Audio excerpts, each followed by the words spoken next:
আপনারা খাইলো নাচিও কেউ যাবে যে স্কুল কেন এই যদি গরিব গায়ে দেশে 500 টাকা কম নাই যদি না নাচিও গেলে কম দেবে হ্যাঁ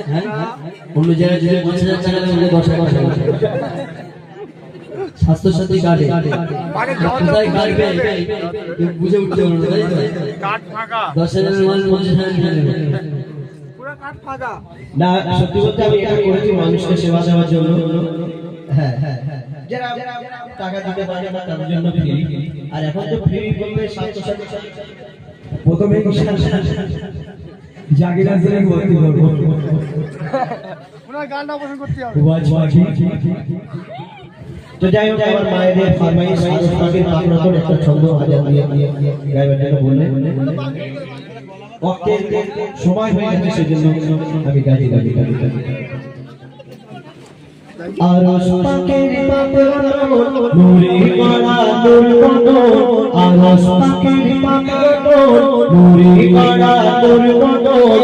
যার চরণ পরশে ভুবন ধন্য হয়ে যায় যে দেখে সে হয় মমন নূর নবীজির রূপ নেমন যে দেখে সে হয় মমন নূর নবীজির রূপ নেমন ওই রূপ দেখিয়া চঞ্চল তপন মেঘে দিল তাই ওই রূপ দেখিয়া চঞ্চল তপন মেঘে দিল তাই আমার দয়ার রাসূল হযরত বিলালকে ডেকে বললেন বিলাল তুমি আমি আমার ছাদের উপরে উঠে আযান দাও কেন এটা আমার আল্লাহর ইচ্ছা তো হযরত বিলাল কি বললেন কাবার ছাদে মনে উঠে বিলাল পড়ে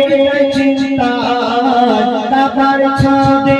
মনে উঠে বিলাল পড়ে চিন্তা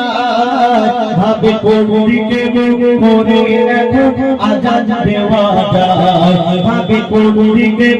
করে রাখো আযান দেওয়া যায় তখন হযরত বিলাল নবীজিকে সামনে দেখা পায় তখন হযরত বিলাল নবীজিকে সামনে দেখা নবীজির দিকে মধুর সুরে আযান দিয়ে দেয় নবীজির দিকে মধুর সুরে আযান দিয়ে দেয় আল্লাহ